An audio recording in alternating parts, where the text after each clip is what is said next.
Halo, assalamualaikum warahmatullahi wabarakatuh. Apa kabar semuanya? Selamat datang di channel Kandak Nowong. Perlu diberitahu, perlu dikasih tahu, perlu dimengerti bahwa channel Kandak Nowong memang mengutamakan suara.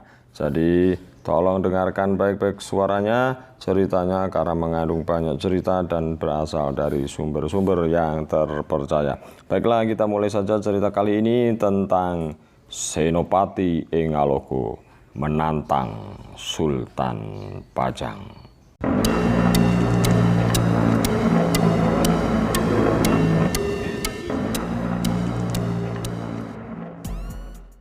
Mataram semakin bertambah penduduknya dalam kehidupan yang serba mewah. Tempat itu semakin ramai pula. Senopati sungguh mulia hidupnya. Ia lalu memerintah kepada penduduk untuk mencetak batu bata guna membentengi kota. Kala itu sudah lebih 1 tahun lamanya Senopati belum juga menghadap ke Pajang. Ki Jurumertani selalu menyuruh sowan, tetapi dijawab kelak saja kalau Kanjeng Sultan sudah utusan memanggil, baru akan menghadap. Pada suatu ketika Sultan Pajang keluar Siniwokau, duduk di atas tahta emas berukirkan intan berlian. Di bawah tahta beralasan permadani bertaburan bunga, dan bahunya nan semerbak mewangi. Para bupati, menteri, ronggo, demang sudah lengkap sowan semua. Kanjeng Sultan bersinar bak bulan purnama. Kanjeng Sultan berbicara penuh wibawa. Anak-anakku semua, apa kiranya kalian mendengar kabar beritanya putra Senopati sudah kelewat 1 tahun tidak sowan ke Pajang. Karena sudah mendengar ramalan Sunan Giri, jadi alasan tidak mau menghadap. Sekarang tanda-tanda ramalan itu hampir menjadi kenyataan. Ibarat bunga yang masih kuncup, sekaranglah saatnya mekar berkembang. Sultan Pajang sudah tersohor sebagai seorang raja adijaya, sakti mandraguna, serta lebih bala prajuritnya tak terhingga. Tidak silau menghadapi Mataram, tetapi sepertinya ada yang menahan kemauannya. Para bupati unjuk kata. Kami juga sudah mendengar kabar bahwa Senopati berniat mengerek bendera merah melawan raja. Sekarang sudah memerintahkan mencetak batu bata untuk membangun benteng. Sultan lalu mengutus Uragil dan Ngabewi Lomarto. Kalian berangkatlah ke Mataram berdua. Amati perilaku Senopati, tanyakan apa maunya. Ki Wuragil dan Ki Lomarto menerima perintah lalu berangkat dengan naik kuda. Perjalanan mereka sudah sampai di Mataram. Senopati tidak bisa ditemui di rumahnya, sedang bertandang ke Lipuro dengan naik kuda. Kedua utusan menyusul ke sana. Sesampai di Lipuro sudah melihat Senopati sedang berjaga dengan kudanya. Ki Wuragil mengajak Wilomerto. Mari kita turun, lalu menyampaikan panggilan Kanjeng Sultan. Ki Wilomarto menjawab, jika engkau mendahului turun dari kuda, berarti tidak menghargai yang mengutus. Sebab utusan itu menyampaikan maksud tujuannya, martabatnya seperti yang mengutus. Padahal yang harus menerima perintah masih di atas kuda. Jadi engkau sama saja merendahkan Kanjeng Sultan. Engkau dapat dikatakan utusan yang hina. Apalagi Senopati sudah tahu bahwa ini adalah utusan Kanjeng Sultan. Dia memang unjuk sombong tidak mau turun. Ki Wuragil berkata lagi, demikian itu belum tentu. Menurut saya jika kita mengatakan bahwa diutus oleh Kanjeng Sultan, tentu Senopati segera turun. Kedua utusan tadi lalu bersama turun dari kudanya serta mendekati Senopati. Senopati segera bertanya dengan masih bertengger di atas kudanya. Ki Wuragil dan Wilomarto, apakah kalian ini diutus oleh Sultan? Ki Wilomarto berkata kepada Wuragil, nah, tidak salah dugaanku. Senopati memang sengaja tidak mau turun dari kudanya. Kita ini sungguh utusan yang hina. Ki Wuragil segera menjawab, ya, kami berdua ini diutus oleh Kanjeng Sultan. Senopati diperintah untuk segera menghentikan kehidupan foya-foya mengumbar hawa nafsu, makan, minum, mabuk-mabukan, dan cukurlah rambutmu, segera sowanlah ke Pajang. Senopati menjawab, tetap masih di atas punggung kuda. Engkau lapor saja kepada Sang Sultan. Saya diperintah berhenti dari makan dan minum. Saya masih doyan. Saya disuruh potong rambut. Biarkan saja, rambut kan tumbuh sendiri. Bagaimana harus membersihkan? Saya diperintah untuk sowan.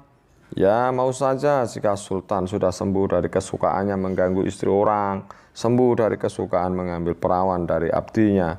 Begitu saja jawaban saya. Kedua utusan itu lalu pamit untuk kembali pulang. Sesudah sampai di Pajang, mereka memberikan laporan palsu.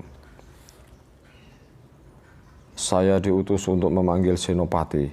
Dia juga bersedia, tetapi saya berdua disuruh pulang dahulu. Dia akan segera menyusul. Kanjeng Sultan diam saja mendengar laporan itu, tidak banyak bertanya lagi. Di rumah Senopati sedang duduk berdua dengan Ki Jurumertani. Ki Jurumertani berkata, "Senopati, bagaimana kehendakmu? Engkau dipanggil Kanjeng Sultan, tidak mau datang sowan. Kanjeng Sultan pasti murka. Tidak urung engkau akan bermusuhan dengan Kanjeng Sultan. Jika hal itu sampai terjadi, apakah andalanmu? Balamu cuma sedikit. Mungkin kamu berani beradu dengan bala dari Pajang, meskipun akan tumpas. Apalagi Sultan Pajang itu sudah termasyhur, Raja Adijaya, disegani oleh para raja di lain negara. Dahulu pernah mau dibunuh di malam hari waktu tidur. Pembunuh menusukkan keris sekuat tenaga. Selimutnya saja tidak mempan. Engkau mestinya harus tahu begitu kuatnya Sultan itu. Apalagi jika engkau bermusuhan dengan Sultan, apa yang engkau andalkan itu? Jika kamu memiliki kelebihan menyentuh air tidak basah, masuk ke dalam api tidak terbakar, atau adidoyo keteguhanmu, semua itu juga berkat ajarannya. Karena kamu diambil sebagai putranya semenjak kecil, juga karena begitu sayangnya padamu, dianggap sebagai putranya sendiri. Setelah dewasa, engkau diajari banyak ilmu kesaktian dan kekuatan, lalu dimuliakan di Mataram. Untuk semua itu, apakah balasan yang engkau persembahkan kepada Kanjeng Sultan? Jadi engkau mempunyai dosa dalam 3 perkara. Perkara pertama, melawan Gusti. Perkara kedua, melawan Bopo. Perkara ketiga, melawan guru. Betapa gelak tawa banyak orang terhadap dirimu. Mereka yang benci padamu akan mencibir. Senopati itu berani perang cuma dengan ayahnya. Kalau dengan musuh lain ia takut. Saya jadi sangat malu jika dilihat orang-orang Pajang, sebab dapat dikatakan sebagai orang yang tidak tahu kebajikan. Lebih baik bermusuhan dengan orang lain dari lain negara saja, dari negara yang lebih besar dari Pajang. Justru saya tidak takut. Sangat banyak kritik yang disampaikan Ki Jurumertani kepadanya. Setelah mendengar itu, Senopati Engalogo menangis di dalam hatinya, merasa sungguh bersalah. Kemudian perlahan berkata, "Paman, bagaimana sebaiknya? Berhubung saya sudah terlanjur berkata tidak sowan ke hadapan Pajang, supaya tidak membuat marah Kanjeng Sultan, tetapi saya tetap dapat tinggal di Mataram dan saya sungguh dapat menguasai orang semua tanah Jawa sampai ke anak cucu saya." Ki Jurumertani menjawab, "Jika engkau menjadi niatmu, bermohonlah kepada Allah secara khusyuk agar kelak jika Sultan sudah mangkat, engkau dapat menggantikan tahtanya. Jangan sekali-kali punya pikiran melawan ayahmu Kanjeng Sultan, apalagi di dalam batin mempunyai niat membalas kebaikannya terhadapmu atas kemuliaan yang telah diberikan kepadamu. Demikian pula atas pengangkatan dirimu menjadi putranya, serta segala macam kepandaian dan kelebihan yang dilimpahkan kepadamu.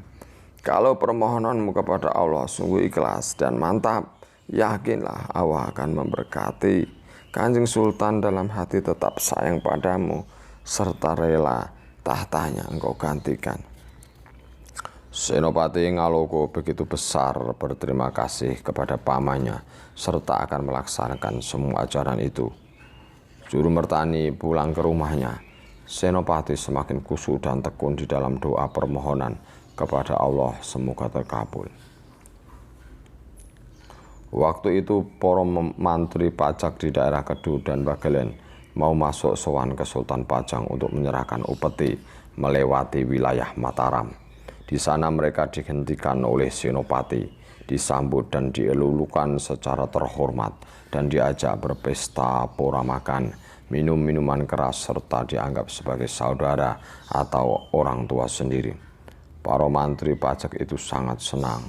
Para selir Senopati disuruh menghibur dengan tari-tarian, disuruh melayani, membedakai dan menyuntingkan bunga kepada para menteri tersebut. Para mantri semakin merasa berhutang budi kepada Senopati. Lalu mereka berjanji sewaktu-waktu Senopati mendapat musuh, para mantri siap untuk membantu sebagai balas budi atas kebaikan Senopati. Mereka siap mengorbankan jiwa raganya.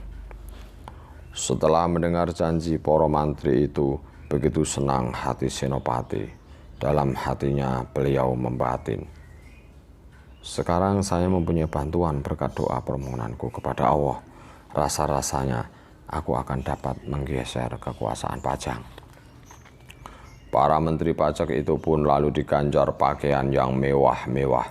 Semuanya dapat. Betapa senang hati mereka serta berterima kasih. Dengan semangat mereka berkata, keberangkatan saya dari Kedu dan Bagelen semula berniat menyerahkan hulu bekti ke Pajang. Sekarang tidak jadi. Semua persembahan upeti kami serahkan ke sini semua. Sebab tidak hanya di Pajang, Raja Mataram pun raja juga. Demikian ungkapan mereka sambil bertepuk tangan bersahabat bersahut-sahutan. Senopati berkata, semua saudara-saudara para menteri, saya terima dengan senang hati janji setia kalian. Saya harap di lain waktu kalian sowan ke Pajang bersama saya. Jika Sultan marah, saya yang akan mencegah, sebab segala kehendak Sultan sudah ada di tanganku. Nah, kepada saudara-saudaraku semua, jika ada yang ingin mendapat gelar Demang, Ronggo, Ngabe, atau Tumenggung, saya sudah diberi wewenang untuk memberikan gelar-gelar tersebut oleh Kanjeng Sultan. Para menteri setelah mendengar itu semakin bergembira. Mereka memuliakan Senopati. Mereka menari-nari sambil memamerkan kedikdayaannya. Ada yang menerbangkan tombak, lembing, batu-batu seberat 1 dozen, lalu disambut dengan dada dan punggung. Semua tidak menimbulkan apa-apa, sebab para mantri itu kuat dan sakti.